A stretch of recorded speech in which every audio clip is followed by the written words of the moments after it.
Item number: SCP-Y-088. Object Class: Safe. Special Containment Procedures. SCP-Y-088 is stored unpowered in Radiological Containment Suite Y-88-A at Site Y-1. The device is to remain physically disconnected from all electrical, wireless, pneumatic, hydraulic, hospital network, and diagnostic support systems. Its original power assembly, internal capacitors, removable storage models, and patient positioning motors have been extracted and secured in separate anomalous equipment lockers. No living vertebrate subject is to be placed within SCP-Y-088's imaging field.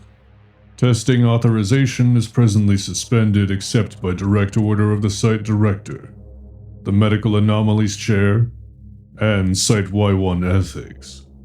Approved testing is limited to preserved cadavers, anatomical phantoms, synthetic bone models, and previously affected tissue samples. Personnel assigned to SCP-Y-088 must pass quarterly skeletal health screening using non-anomalous equipment.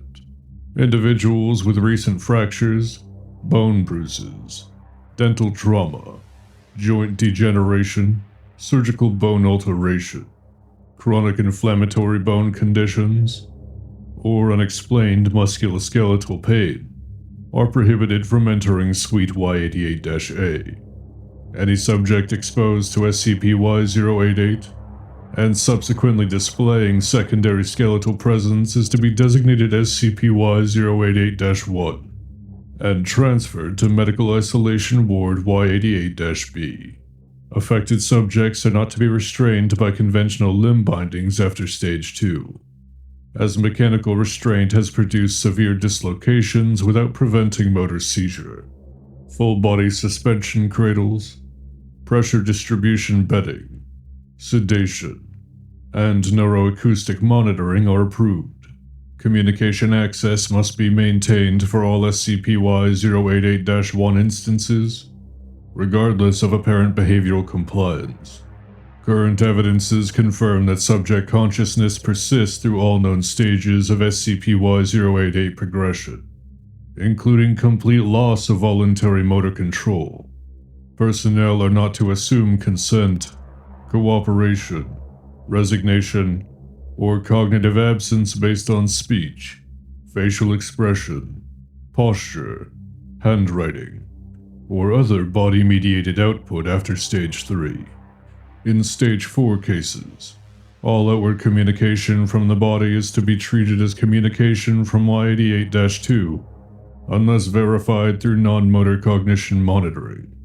Attempts to surgically remove, fracture, dissolve, inhibit, or exercise Y-88-2 are suspended indefinitely.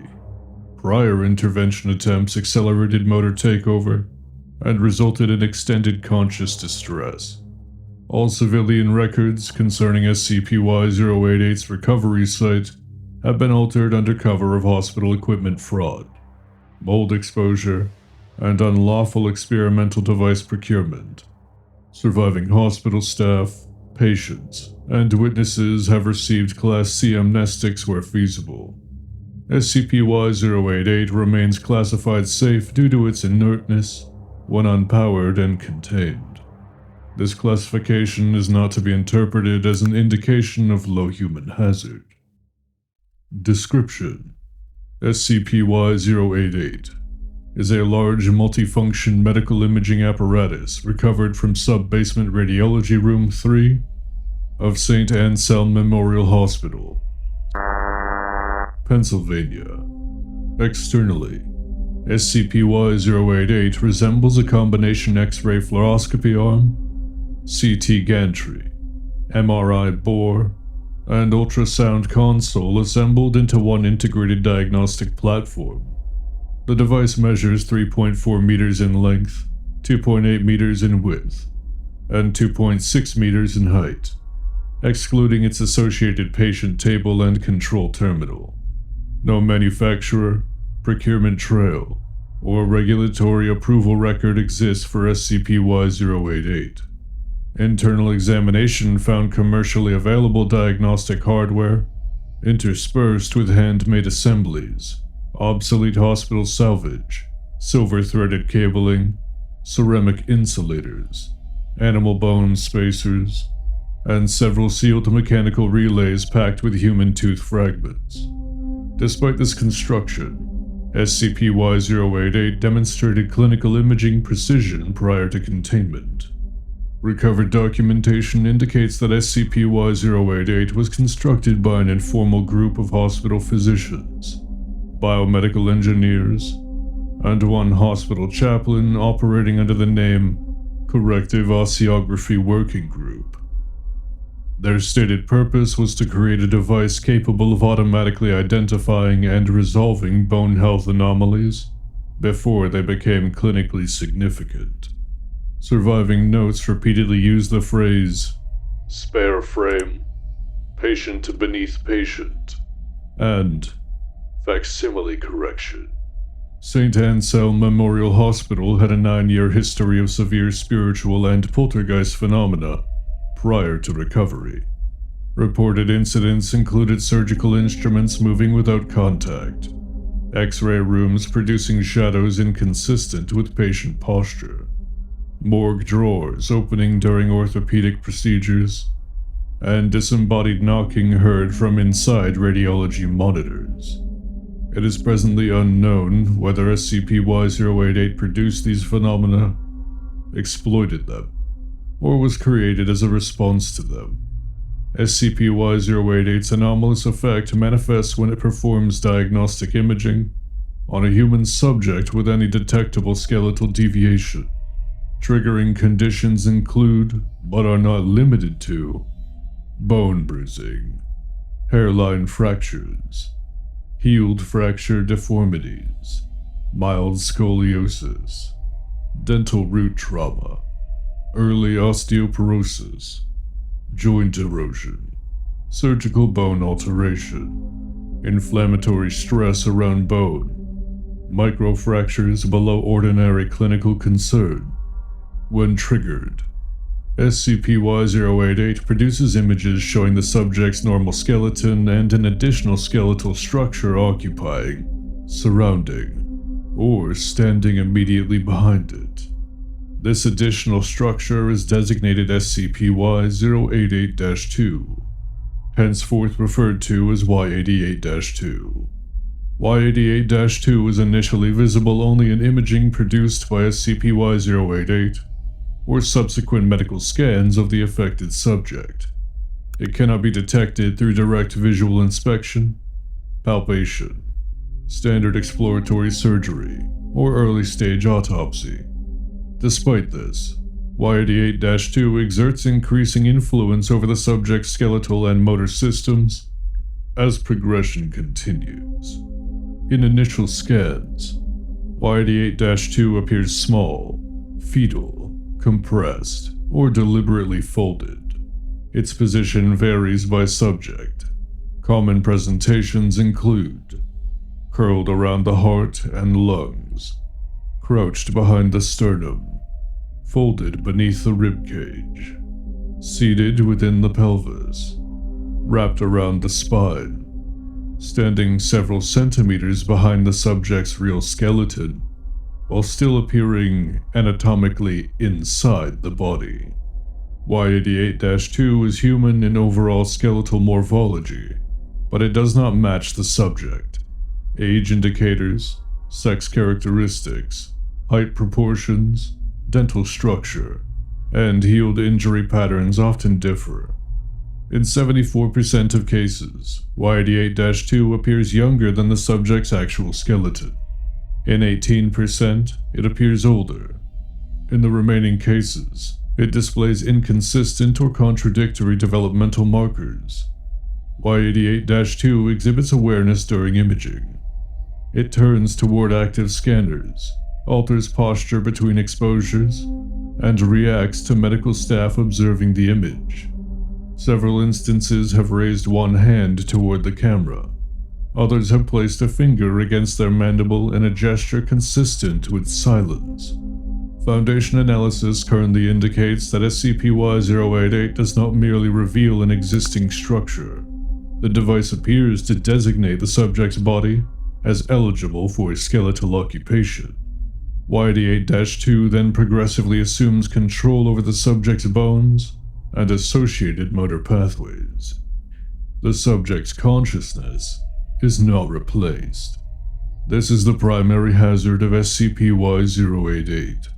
Affected individuals remain aware of their environment, pain, bodily position, and the actions performed by their body throughout all documented stages. As Y-88-2 assumes control, the subject progressively loses the ability to initiate or prevent movement. By late stage 3, the subject may be unable to blink, speak, breathe rhythmically, avert their eyes, or signal distress unless Y-88-2 permits the body to do so. In stage 4, the body may speak, walk, write, smile, and answer questions with apparent calm. Neurocognitive testing confirms that the original subject remains conscious beneath this outward behavior, experiencing a state comparable to total locked-in syndrome, with continuous proprioceptive intrusion. The controlling skeletal intelligence demonstrates access to subject memories sufficient to imitate identity, but does not appear to be the subject. Internal patient reports obtained through pre-takeover communication describe the experience as, quote, being worn from the inside. Progression pattern. Stage 1. Registration. Duration: 0 to 48 hours. Subject is usually asymptomatic or reports minor joint pressure. Y-88-2 appears small or compressed in imaging. It is often positioned near the area of skeletal abnormality which triggered the scan. Subjects describe sensations of pressure behind bones, mild itching in marrow spaces, or the impression that, quote, something is leaning against the ribs. At this stage, the subject retains full voluntary control. Stage 2. Expansion. Duration: 2 to 6 days. Y-88-2 grows in size and begins aligning itself with the subject's skeleton. Its hands are frequently shown braced against the subject's ribs, clavicles, pelvis, or vertebrae. Subjects report worsening joint pain, phantom movement, sternum pressure, headaches near the skull base, and dreams of, quote, someone stretching from within before waking. Sleep disturbance becomes severe. Subjects often wake with limbs arranged in positions they did not choose. Security footage has shown affected patients sitting upright during sleep, while their facial expressions remain slack and unresponsive. At this stage, the subject may experience brief involuntary movements, fingers flexing, shoulders rolling, jaw opening, or feet turning towards exits. These events last 1 to 14 seconds and are followed by panic, crying, or attempts to physically hold the affected limbs still. Stage 3. Motor contest. Duration: 1 to 4 days. Y-88-2 begins actively contesting control over the skeleton. Motor signals become inconsistent. Muscles may fire in opposition to the subject's intent. Bones rotate, lock, or shift with force exceeding ordinary voluntary movement. Documented injuries include spontaneous dislocations, internal fractures, torn ligaments, jaw displacement, vertebral compression, and rib separation without external trauma. Subjects frequently remain conscious during these events. Statements recorded during Stage 3 include: my arm is asking someone else first. I tried to sit down and it decided no. There is a hand around my spine. Please don't believe me if I say I'm fine. Speech becomes unreliable during late stage 3.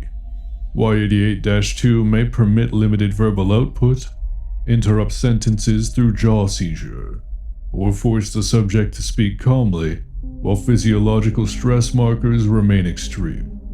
A consistent feature of Stage 3 is anticipatory movement. The body begins responding to questions, doors, medical staff, or restraints before the subject reports deciding to move. Electroencephalographic monitoring suggests the original subject continues attempting voluntary control, but ongoing motor command efficacy declines rapidly. Stage 4. Occupation. Duration. Indefinite.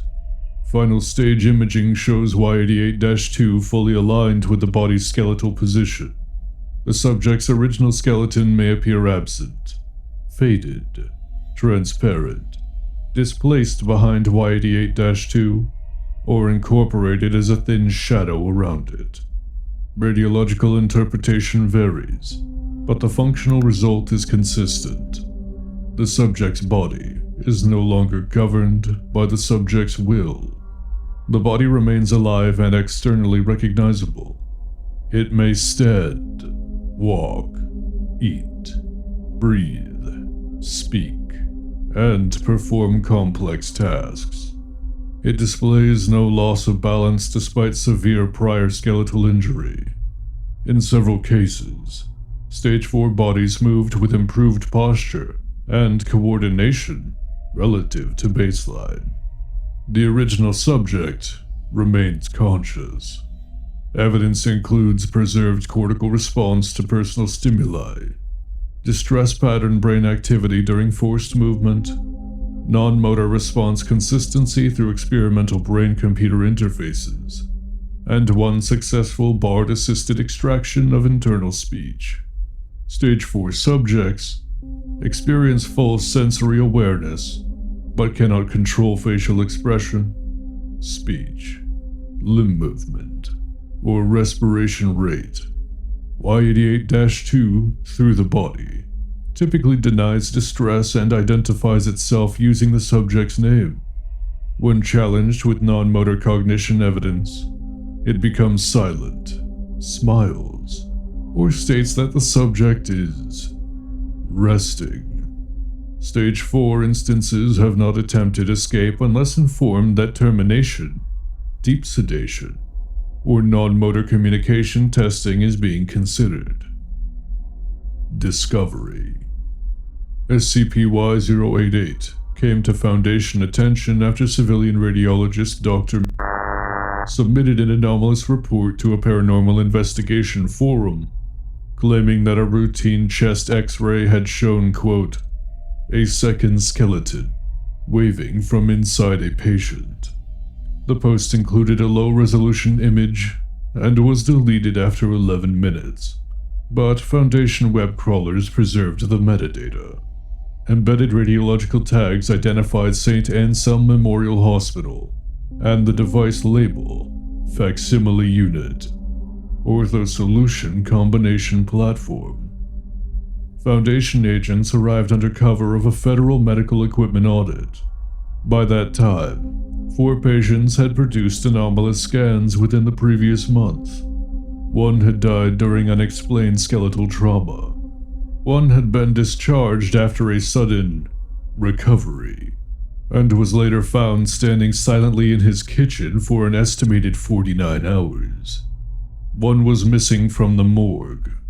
1 was still hospitalized and entered Stage 3 during Foundation arrival. Room 3 displayed significant poltergeist activity during recovery. Filing cabinets opened repeatedly. A disconnected monitor displayed skeletal diagrams without power. The patient table repositioned itself beneath the gantry 3 times after being locked. Audio recorders captured a voice inside the imaging room stating, "He is still in here. That is not the mercy you think it is." SCP-Y-088 was removed from the hospital without further activation. Addendum Y-88-1. Recovered development notes. The following excerpts were recovered from a damaged binder found beneath SCP-Y-088's control terminal. Dr. Harlan Pierce. The machine recognizes more than injury. It recognizes insufficiency. A bone does not need to be broken to be wrong. Dr. Celine Marr. Subject B-14 showed secondary structure again. Smaller this time. Knees to chest. Inside the thorax. Chaplain Vale says not to call it a parasite. Quote, a replacement is not a parasite. End quote. I dislike that wording. Unattributed note. We keep asking whether the second skeleton belongs to the patient. Wrong question. The first skeleton belonged to the patient. The second skeleton belongs to the body. Chaplain Vale. The dead move things in this hospital because they remember being bodies. The machine gives the memory somewhere to stand. Dr. Harlan Pierce. Important. Consciousness persists. This is not death. This is correction without interruption. Dr. Marr. Arlen called that good news. It is not good news. We have stepped too far into the territory of the occult. This can no longer be called science. Addendum Y-88-2. Incident transcript. Wave from the chest. Source: St. Anselm Memorial Hospital. Radiology Review Room. Personnel: Dr. Michael Kale, Radiologist.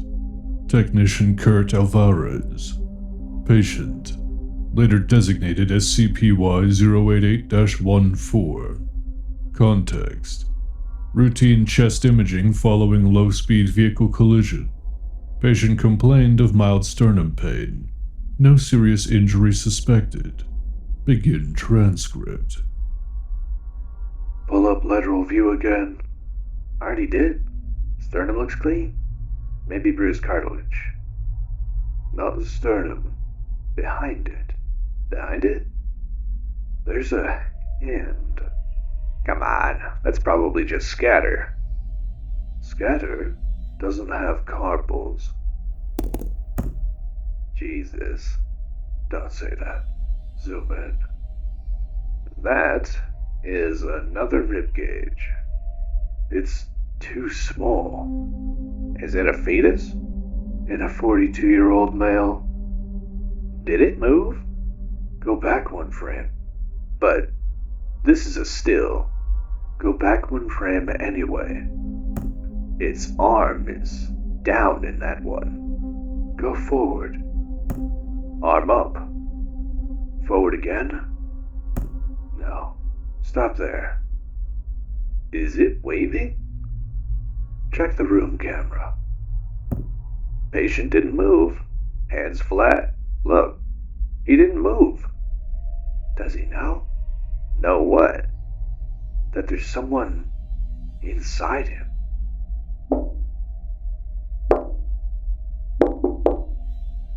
What was that? Me at the station. It is muted. That's coming from the image. Alvarez, that's coming from the image. Images don't knock. Neither do skeletons. Doctor? Call ortho. For what? I don't know. Hey, doctor? Is it normal to feel pressure in your chest after one of these? End transcript. Y-88-14 entered stage 4 9 days later. Addendum Y-88-3. Stage 4 communication assessment. Subject: Y-88-14. Status: Stage 4. Testing method: brain-computer yes-no interface calibrated prior to complete motor loss. Outward verbal responses also recorded. Begin log.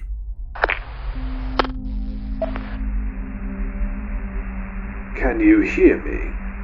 Yeah, I feel much better now. Non-motor response. Yes. Are you in control of your body? Of course. Non-motor response. No. Are you in pain? No pain, no fear, no need to worry. Non-motor response. Yes. Is the person speaking to me the same person answering through the interface? That's a strange question. Non-motor response. No. Is someone else moving you? I think we're done. Non-motor response. Yes. Subject's body smiles.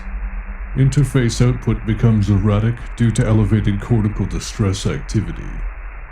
He is, tired. He keeps trying to stand where I stand.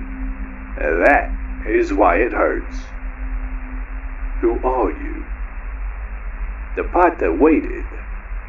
What do you mean? I mean, it's finally my turn.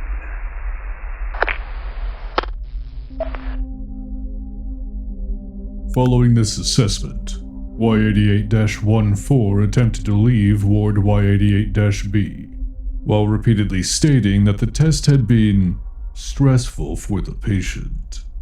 The non-monitor interface continued producing affirmative distress signals until sedation was administered. Sedation reduced outward motion. It did not eliminate conscious awareness. Addendum Y-88-4. Current research notes.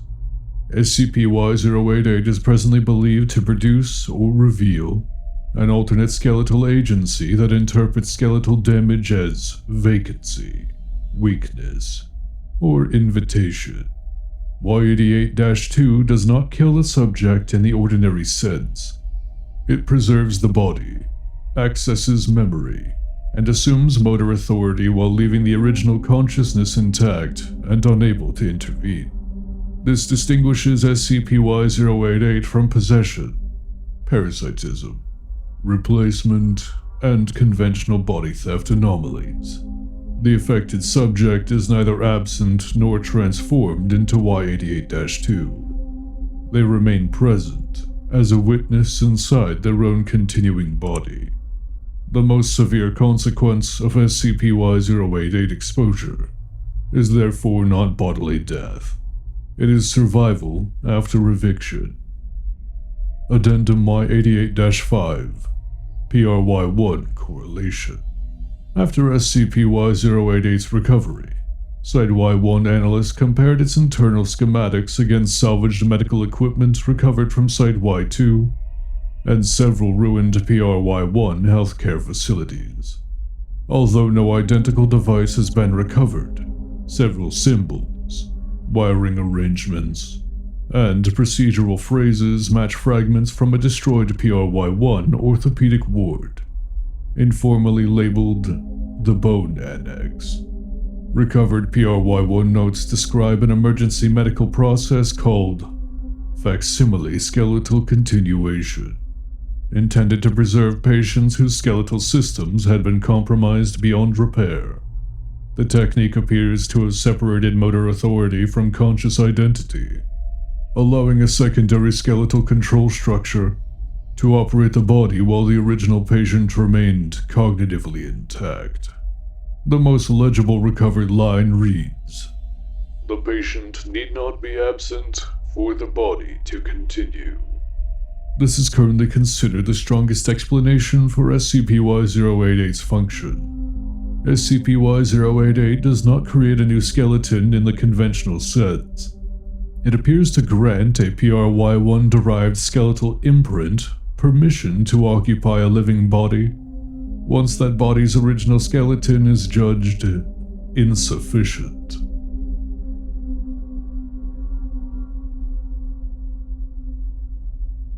This is Director Waller, signing off on another report at Site-Y-1. I hope you'll consider subscribing to stay up to date with our latest findings. I eagerly look forward to having your audience in future reports.